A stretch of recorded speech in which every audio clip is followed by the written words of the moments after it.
I didn't react when they said it. It came folded into conversation, casual in the way people say things they don't expect to matter later.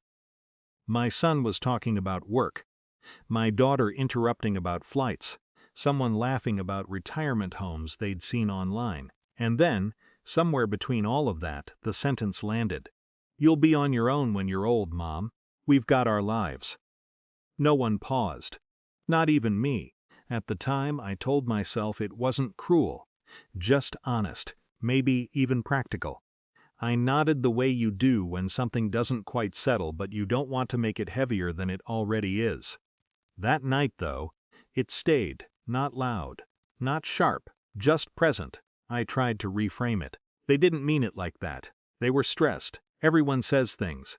I'd raised them to be independent. This was the result, wasn't it? But the sentence didn't soften.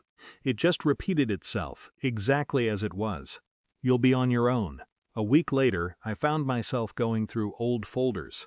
Not intentionally. I was looking for something unrelated, insurance papers, I think. But then I started noticing the dates. 43 years of saving in small, consistent ways. Accounts opened quietly. Investments adjusted over time. Not wealth exactly. Just stability. Careful, deliberate stability. I had never thought of it as mine. It was always for later.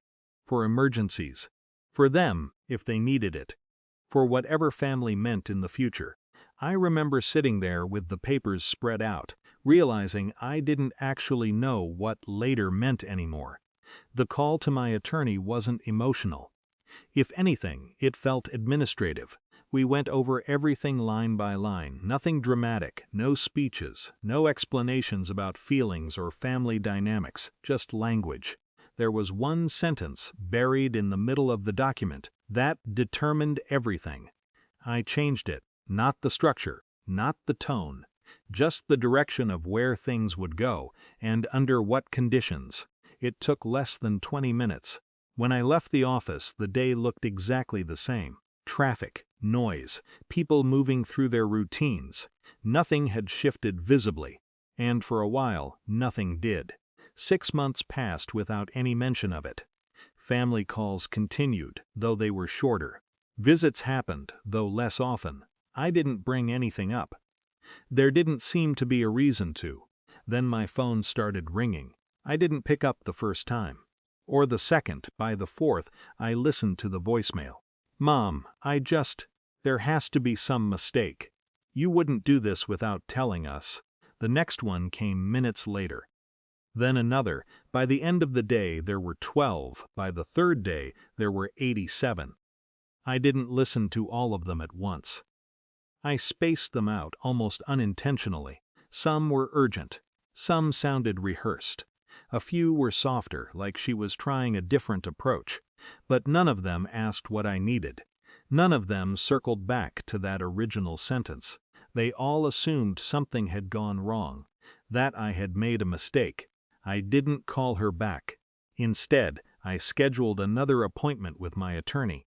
When I sat down in his office, I didn't start with explanations. I just placed my phone on the desk and pressed play. He didn't interrupt. He didn't react much at all, actually. Just listened. One message. Then another. Then a third. I watched him more than I listened to her. When I stopped the recording, there was a brief silence. Not uncomfortable. Just complete. He leaned back slightly, folded his hands, and said, "You're legally protected here." That was it. 4 words, no judgment, no encouragement, no suggestion to reconsider or explain myself. Just a clear external confirmation that what I had done was valid, enforceable, and final unless I chose otherwise.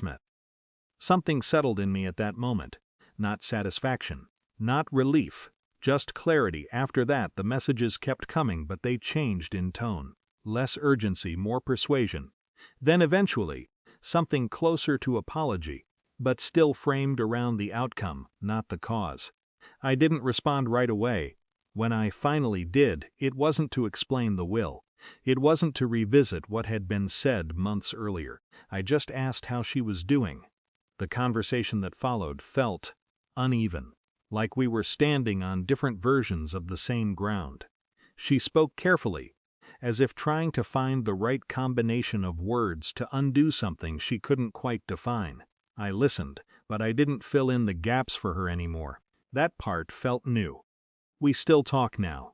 Not as often, not as easily. There's a kind of awareness that wasn't there before, like both of us understand something has shifted, even if we don't name it directly. Nothing outwardly dramatic happened. No confrontation, no final argument.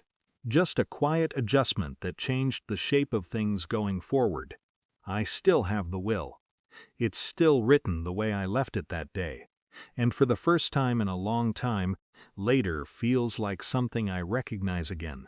Not as a promise to anyone else, but as something that belongs, clearly and without confusion, to me.